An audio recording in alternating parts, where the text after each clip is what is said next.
এমন কিছু কারণ আছে যেই কাজগুলো করলে জিন অত্যন্ত রাগান্বিত হয়। এর মধ্যে এক নাম্বার কাজ হচ্ছে হাড় কাটা এগুলোর মধ্যে পানি ঢেলে দেওয়া। এটা আমরা করি না, এরকম মানুষ খুব কম পাওয়া যাবে। বিশেষ করে যারা ছোট অল্প বয়সের মানুষ, এরা খানা খেয়ে ওঠার সময় একটু পানি ঢেলে দিল। এই যে আপনি ঢেলে দিলেন, এটা বড় ক্ষতি আপনি ডেকে আনলেন। এই জন্য আমি সতর্ক করছি আজকের এই মুবারক সময়ে আমরা কেউ এই কাজটা করব না, এই অন্যায় থেকে আমরা।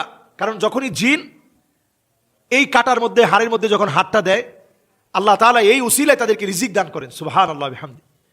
যখনই আপনি পানি ঢেলে দিলেন, সে রাগান্বিত হইল, ক্ষতি করার চেষ্টা করবে। 2 নাম্বার, বাচ্চাদেরকে নূপুর পরানো। লা তাদখুলুল মালাইকা বাইতান ফিহি জুলজুল। এই যে বাচ্চাদেরকে আমরা নূপুর পরাই, ছোট ছোট মেয়ে বাচ্চাদেরকে, এই নূপুরের ভিতরে যে ঝুনঝুনির একটা ছোট্ট বল আছে, এই বলটা আপনি ফেলে দেন। নূপুর পরানো অসুবিধা নাই, কিন্তু ঝুনঝুনির মতো আওয়াজ হবে। অথবা পর্দার ভিতরে আমরা একটা ঝুনঝুনি ঝুলিয়ে রাখি, ওটা জনজন জনজন জনজন করে আওয়াজ হয়। এই ঝুনঝুনির আওয়াজটা আপনার ঘরের মধ্যে আপনি বন্ধ করে ফেলেন। ফেরেশতা প্রবেশ করবে, জিন আপনার ক্ষতি করতে পারবে না। 3 নম্বরে, ঘরের ভিতরে এখন বড় বড় পুতুল রাখি আমরা। এই পুতুলগুলো আপনাদের ঘর থেকে সরিয়ে ফেলেন, কারণ এই পুতুলগুলোর মধ্যে জিন সর্বপ্রথম অ্যাটাক করে। আপনারা ইউটিউবে সার্চ করলে দেখবেন অনেক পুতুল। বাচ্চাদের দিকে সরাসরি সিসিটিভি ফুটেজে এই ভিডিওগুলো রেকর্ড হয়েছে। বাচ্চাদের দিকে হঠাৎ করে তাকিয়ে ফেলেছে। একটা পুতুল যখন বাচ্চাদের দিকে তাকিয়ে ফেলেছে, আপনি চিন্তা করেন তাহলে কি পরিমাণ ভয় পাওয়ার কথা। এই কাজটা আমরা ভুলেও করব না। এই অন্যায়মূলক কাজ, পুতুল, এটা আমাদের শরীয়তে আমাদের জন্য সম্পূর্ণরূপে নিষিদ্ধ। নবীজি বলছেন, লা তাদখুলুল মালাইকাতু বাইতান ফিহি তামাসিল। যেই ঘরের ভিতরে মূর্তি আছে, যেই ঘরের ভিতরে পুতুল আছে, এমন পুতুলওয়ালা মূর্তিওয়ালা ঘরগুলোর মধ্যে ফেরেশতারা প্রবেশ করে না, এখানে জিনেরা প্রবেশ করে। এরপরে যখন আপনি একটা ঘর অনেক দিন কোরআন তেলাওয়াত নাই, এটা একটা খোলা ময়দানের মতো, এখানে জিন বসবাস করে। এজন্য অন্তত আপনি কোরআন পড়তে না পারলেও কোরআনটা শোনেন, ছেড়ে রাখেন। এরপরে ওই ঘরের মধ্যে জিন প্রবেশ করে, যেই ঘরের মধ্যে আপনি পেশাব আটকে রাখেন। আমাদের ছোট ছোট বাচ্চারা এখন বিভিন্ন কমোডের মধ্যে পেশাব করে। এই কমোডটাকে আমরা দৌত করে রাখি না, রাত্রিবেলায় রেখে দিই। এতে করে জিনের ভিতরে যারা খাবিস, সবচেয়ে নিকৃষ্ট জিন, তারা আসক্ত হয় এবং তারা আসে এবং ক্ষতি করার চেষ্টা করে। এই জন্য এই জায়গাটা আপনারা পরিষ্কার পরিচ্ছন্ন রাখেন। হাই কমোডে পেশাব করার পরে ফ্লাশ করেন নাই, ঘরের দরজা খুলে রাখছেন, এটা আপনি ফ্লাশ করে দেন, পরিষ্কার পরিচ্ছন্ন রাখেন। পেশাব জমিয়ে রাখা যাবে না।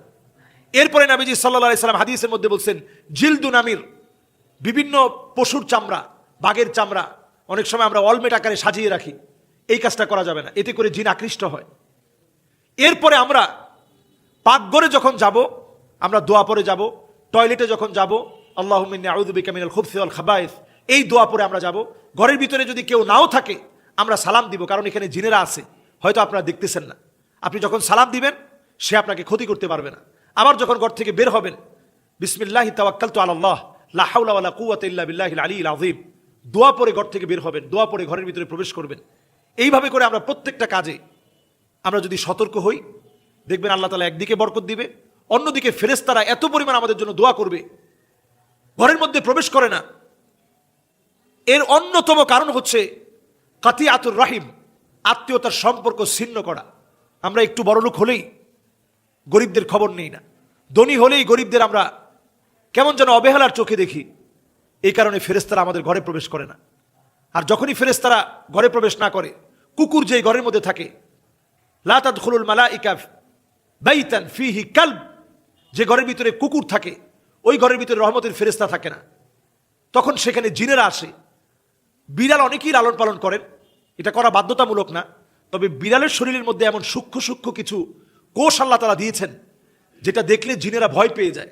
আর কুকুর এমন, যাদের দিকে জিন খুব আকৃষ্ট হয়। শয়তান কুকুরের মুখ দিয়ে প্রবেশ করে পিছনের দিকে বের হয়ে যায়। এই জন্য দেখবেন দ্রুতগামী যখন কোনো হুন্ডা দেখবে, বিশেষ করে রাতের বেলা আপনারা লক্ষ্য করে দেখবেন, রাতের বেলায় কোনো হুন্ডা দেখতে দেখবেন কুকুর একেবারে দৌড়ে তার পিছনে, কারণ জিনের গতিটা অনেক বেশি। গাড়ি দেখলেই দেখবেন কুকুর ঘেউ ঘেউ করে পিছনে দৌড়াচ্ছে। এর কারণ হচ্ছে কুকুর এটা আইডেন্টিফাই করে যে এই যে দ্রুত গতিতে চলছে, এটি মনে হয় সেই জিন, যে আমার মুখ দিয়ে ঢুকে পিছন দিয়ে বের হয়, আমার কষ্ট দেয়, এটা মনে হয় সেই জিন। এই জন্য ক্ষিপ্র বেগে আপনাকে, আমি গত কয়েকদিন আগেও দেখেছি, গাড়ির স্পিড তখন 70-এ চলতেছে, এত স্পিডে সে দৌড়াচ্ছে গাড়িকে ধরার জন্য, আক্রমণ করবে। তো এই জন্য আমরা ঘরের মধ্যে কুকুর রাখবো না। বিড়াল যদি থাকে, বিড়াল থাকতে পারে কিন্তু রাখতেই হবে এমন না। এজন্য অনেক আলেম ওলামা অনেকেই বিড়াল লালন পালন করেন, আপনারা নিশ্চয়ই দেখেছেন এগুলো, আপনারাও লালন পালন করতে পারেন, কিন্তু রাখতেই হবে। অথবা বিড়ালের সাথে খুব বেশি একেবারে দামি দামি শ্যাম্পু মেখে বিড়ালকে একেবারে খুব বেশি আদর যত্ন করে 10-20 হাজার টাকা মাসে খরচ করে, এগুলো ইসলাম সমর্থন করে না। তা আমরা অনেক সময় এই বক্তব্যগুলো দেওয়ার কারণে অনেকে প্রভাবিত হয়ে বিড়াল লালন পালন করে অনেক টাকা খরচ করেন। এটা করবেন না, বরং অল্পের ভিতরে যদি আপনি একটা বিড়াল লালন পালন করেন মহব্বত থেকে, ভালোবাসা থেকে, এটা আপনি করতে পারেন, কিন্তু এটা বাধ্যতামূলক না।